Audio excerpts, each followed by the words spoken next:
Here is James O'Brien of LBC Radio, questioning the patriotism of flags flown across the UK. Flags are fluttering from lampposts have become the latest flashpoint in Britain's ongoing culture wars. I think it's important, and I think that Gary Neville is the latest proof of how hard it is to find a voice in public discourse in this country, a voice with a big platform that is prepared to address some uncomfortable truths about the lurch rightwards that the country is currently undertaking. It fell to Gary Lineker for a very long time, and he continues, of course, to pursue his political position, various political positions, recently picking up an award that no one else had won for 23 years. It was the Anton Deck Award at the National Television Awards. Partly, he contended from the stage as a consequence of people wanting to show support for his political stances. Obviously, nobody, including him, condones the hideous imagery that was contained within a clip that he unwittingly posted on social media. But the knives were out for him for a variety of reasons long before Israel started its attacks on Gaza or Hamas undertook its a terrorist attack upon Israeli territory. The knives are out for Gary Lineker probably from Brexit onwards.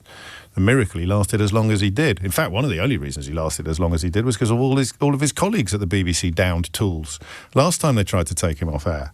So Gary Neville, who doesn't really work for the BBC, I think he does most of his football punditry on Sky, has stepped into the breach. Few people, probably, on a routine basis, apart from the armed forces, few people have a personal, professional relationship with the flag of England in particular than England football players, you know? It's a position that most of us don't really think about. But if you're an England player, then that cross of St. George is crucial. And he's chosen to point out that for an awful lot of people, they look like an act of aggression. And that's not, I'm afraid, an opinion, that's counting. An awful lot of people think that a lot of these flags are an act of aggression. It is clearly true that some people who put flags up, particularly in their own homes, are not doing so in order to make anybody else feel unwelcome. But it is within living memory that people would chant on the streets of the United Kingdom, "There ain't no black in the Union Jack." And clearly some of the people embracing the return of the flag as a sign of, well, you fill in the gaps on that, are nostalgic for those days. But it would be ridiculous to suggest it was all of them, and even a majority of them. But it's true to say that that the flag itself feels to many people like a marking out of territory. It is a message being sent to people who aren't white that simply says, you are not welcome here. This is our territory. And it's deeply, deeply disingenuous of people, particularly in the media, to pretend otherwise. And you look at some of the characters involved in organising these campaigns, and it becomes impossible to sustain the idea that it is not designed in part to mark out territory or to say you are not welcome here. And it shouldn't be controversial to come out and say that. It really shouldn't. But of course it is. Because, well, I don't know that you need to hear my theories or thoughts on why it is, but it is increasingly clear that many members of the media have gone mad. And therefore, although they can remember the days of there ain't no black in the Union flag, or there ain't no black in the Union Jack, they're pretending that is not an echo that can be heard again today. They're pretending that it's got absolutely nothing to do with racism or ethnicity or ethno-nationalism, to coin a phrase. And that's why Gary Neville, I think, has been quite bold, because he has now painted a rather large target on his back, probably bigger than he himself realised when he did this. The response will be very predictable and very obvious and free of all nuance, and probably quite unpleasant as well. I want you to have a little listen to what he said.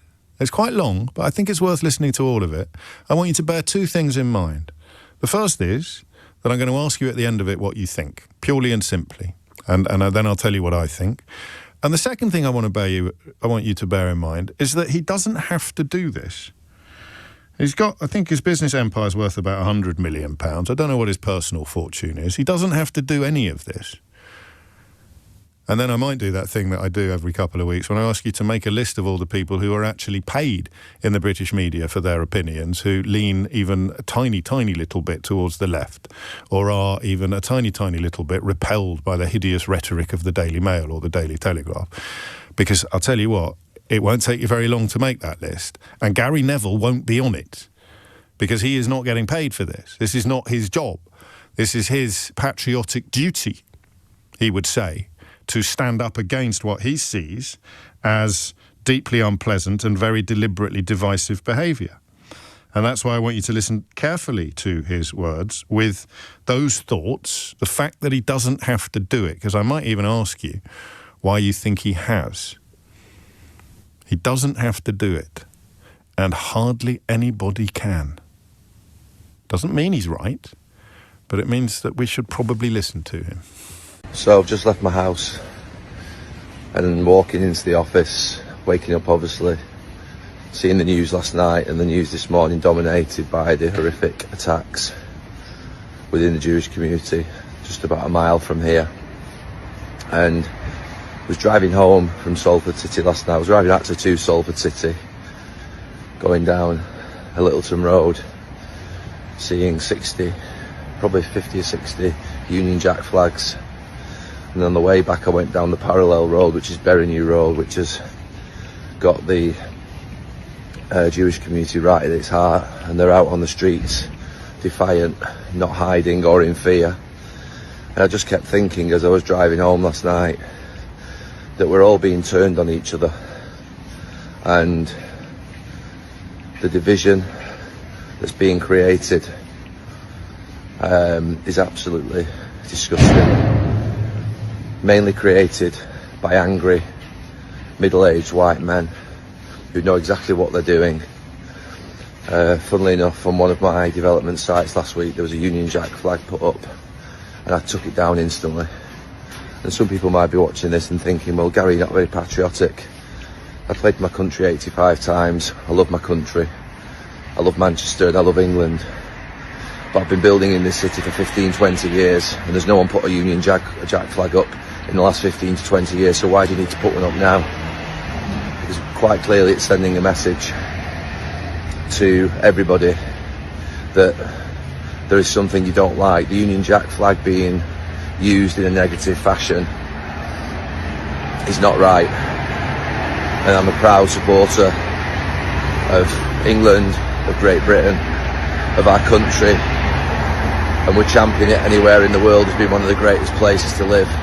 But I think we need to check ourselves.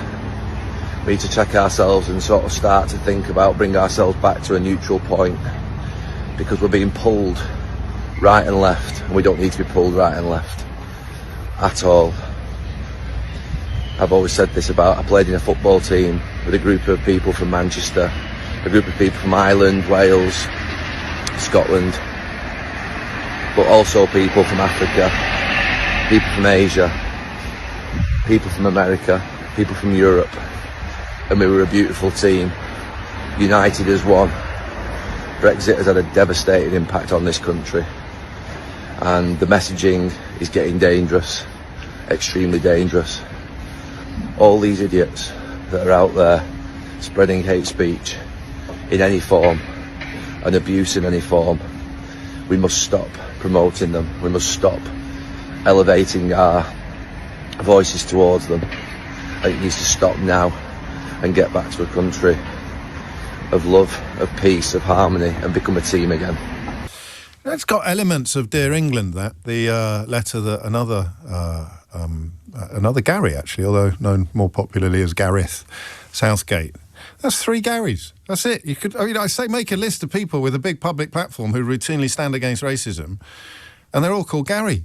Gary Lineker, Gary Neville and Gareth Southgate. But the Dear England letter that Gareth Southgate wrote after 3 of his players received hideous racist abuse from, I think many people would argue, the kind of characters who may be now putting flags on your local lampposts. But again, revering a flag is definitely not a sign of racism. But I don't know that anything that Gary Neville said is particularly disputable. So shall we have a look at that question? It's been going on for 15 years. Why do you need to put one up now? 0345 6060 973. So respond, if you would, to that speech that you've just heard, that small thing that you've heard, bearing in mind, if you can, that he didn't have to do it. It's not his job to have opinions. He chose to do that. So regardless of what you think about his words, I think you have to accept that it comes from the heart. So that question that he asks, I want your general views, your general responses to what you heard, 0345 6060 973. But I also think we should all try to answer that question. So whether it's you or they, whether it's why do you need to put one up now after 15 years of not putting them up, that's the period he's spanning over. I mean, the last time that they were routinely used in any political sense was when the phrase "there ain't no black in the Union Jack" was part of popular parlance. So why now? Why is it happening now? 0345 6060 973. So there's two questions. What do you think of Gary Neville's intervention? 0345 6060 973. And why are the flags happening now? You can answer that from either side. Actually, all three positions: in favour of them, opposed to them, or ambivalent about them.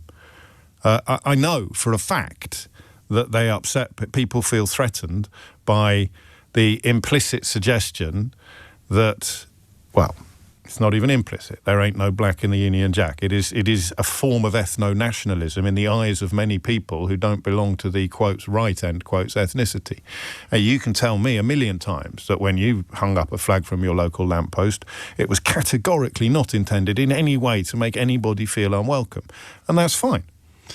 But usually, manners would dictate that if I did something that you then told me was profoundly offensive, and I reflected upon it and thought, good Lord, I really don't want to be responsible for your upset, therefore I'm going to apologise and I'm not going to do it again. Even if I want to argue that that was not my intention at all, even if it really wasn't my intention at all, even if I don't think you should be as upset as you are about it because I know what is in my heart, I also now know what is in your heart. And what is in your heart is fear and aggression, a fear of aggression. So I would at that point simply say, okay, yeah, we probably don't need this. We certainly don't need it on the sort of scale that we're seeing in some corners of the country. And anybody, but with their full chest, pretending that there is no question here about racism, I'm afraid needs to pay a very quick visit to the 1970s when both of these flags were co-opted completely by the far right in the most hideous of fashions. And I don't think this needs explaining, to be honest, because anybody apparently not understanding this is almost certainly pretending. But the reason why they got the flags out at the Labour Party conference was as an attempt to reclaim the flag from the forces of the far right who dominated it in the 1970s and are trying to dominate it again now. So what do you think of Gary Neville? Not as a defender or as a football player, but as this intervention in public discourse. And why do you or they need to put them up now? I suppose I'd say why now and why so many?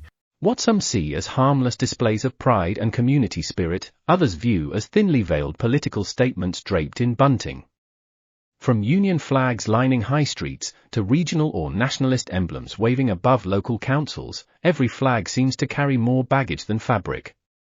Critics argue the trend fuels division and exclusion, while supporters hail it as patriotism in full colour.